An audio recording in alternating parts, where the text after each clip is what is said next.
Selamat pagi, sahabat Pancasila.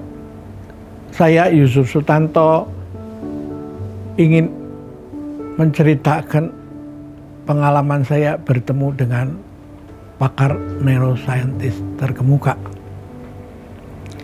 ilmu tentang otak. Tujuan adalah untuk memperkuat gagasan tentang apakah Pancasila ini adalah suatu ideologi yang mempunyai dasar yang kuat.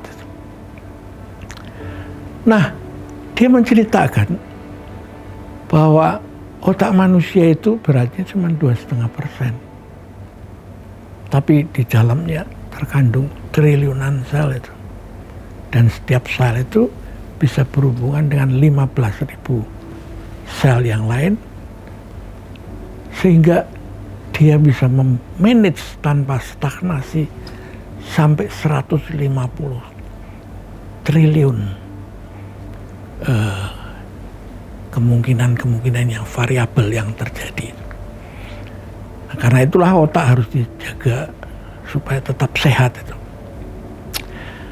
Nah, otak ini terus tumbuh seperti dikatakan dalam penemuan terakhir oleh seorang pakar bernama Deutsch namanya. Dia mengatakan bahwa asal diberi rangsangan maka otak ini akan terus tumbuh dan tidak pernah berhenti. Nah, tidak akan berhenti. Nah, bagaimana menjaga kesehatan otak ini? Diperlukan berbagai stimulus melalui gerakan, pikiran, musik, sehingga terus berkembang merespon rangsangan itu. Itulah sebabnya mengapa sekarang muncul banyak orang yang ingin menari, menyanyi, berolahraga. Semua itu tujuannya akhirnya hanya untuk berakhir pada berujung pada kesehatan otak. Dan menarik sekali, otak itu bisa memperbaiki kerusakan yang ada di dalam dirinya. Nah, sekarang kalau dibandingkan dengan kalau kita melihat mengamati seekor nyamuk yang tidak setelah menghisap darah seseorang dia pergi tanpa pamit itu. Dia bertelur di tempat yang basah supaya telurnya menjadi jentik-jentik dan dibiarkan begitu saja. Tapi coba kita melihat bagaimana seekor ayam ketika dia bertelur, dia mengerami dengan mindfulness, menjaga terhadap serangan dari luar maupun mengamati gerak-gerik daripada janin yang ada di dalamnya. Dan pada saatnya dengan tepat dia mematok supaya kehidupan baru bisa tumbuh. Kalau terlambat atau kecepatan dia akan mati. Perhatikan anjing dan kucing yang begitu tanpa kompromi menjaga anak-anaknya ketika dia baru dilahirkan.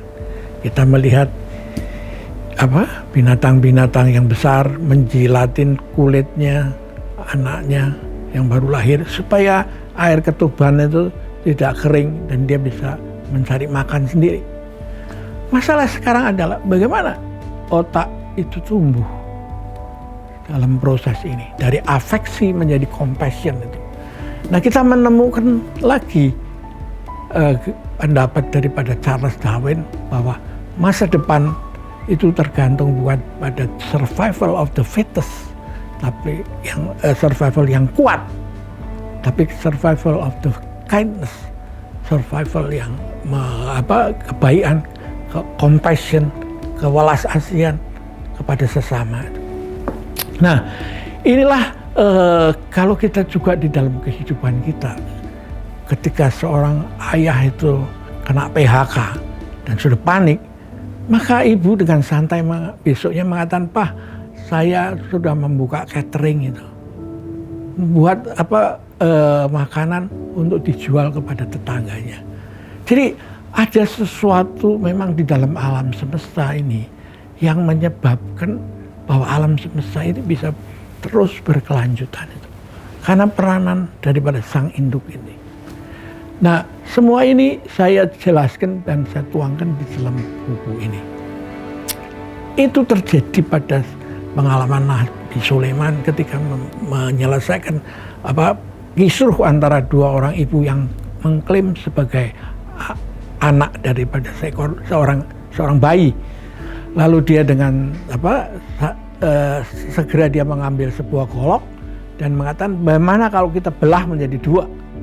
Maka sang ibu yang sejati mengatakan, no, biarkanlah dia menjadi milik daripada sang ibu yang mengklaim mereka, karena lebih baik anak saya hidup daripada dibelah dan mati.